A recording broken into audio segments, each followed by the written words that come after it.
we'll be talking about a storyline or this and that, and he'll just fire off like a match from, whatever date, and you're just like, holy shit, like where were you holding that?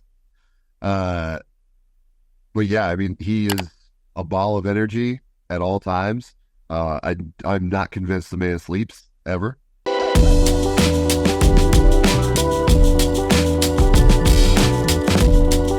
You mentioned Jon Moxley.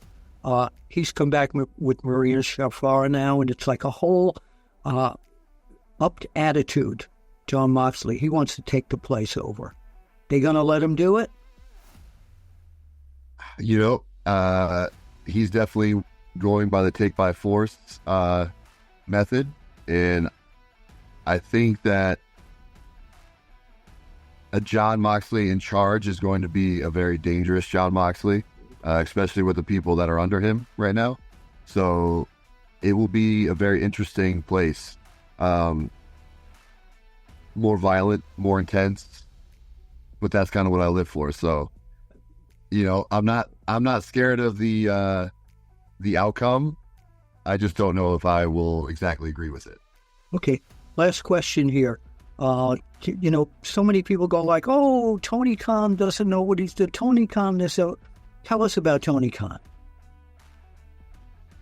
Tony is the nicest guy you've ever met. Yeah, and probably the biggest pro wrestling fan on earth. It's like we'll be talking about a storyline or this and that, and he'll just fire off like a match from, whatever date, and you're just like, holy shit, like where were you holding that? But yeah, I mean, he is a ball of energy at all times. I'm not convinced the man sleeps ever. He goes from a pay-per-view on AEW to a Jaguars game the next day, and it's like, amazing. Then you see him like on the field, and he's like same pepped up Tony, and you're like, Jesus, dude, like how do you do this? I feel wrecked the next day, and he's called an entire pay-per-view show, and now he's helping out with the whole football match, and then he'll probably fly to England and do something with Fulham. It's He is dedicated, and he is one of the hardest working humans I've ever met. So I have nothing but respect for Tony Khan. Where can people find you on social media? Twitter and Instagram at Brody King. Those are basically my two main sources of social media. Before I let you go, I would be remiss if I didn't ask you about Brody. So, I mean, yeah, Bruiser Brody is obviously like a huge influence on me. The things that he did in Japan revolutionized wrestling. Him and Stan Hansen were like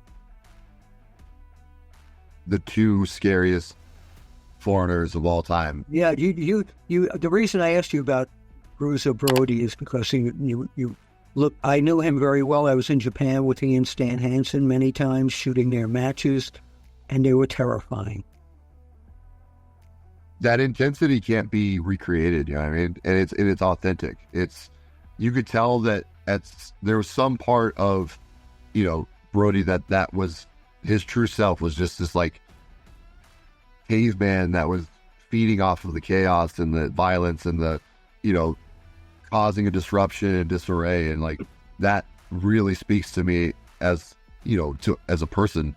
And obviously like there's similarities past that, but he will always be a huge influence on my wrestling career. That's great. Brody, thank you so much for spending time here on the Apter chat. You think you know all the wrestling stories? There's more you haven't heard yet. Join us on Backstage Pass.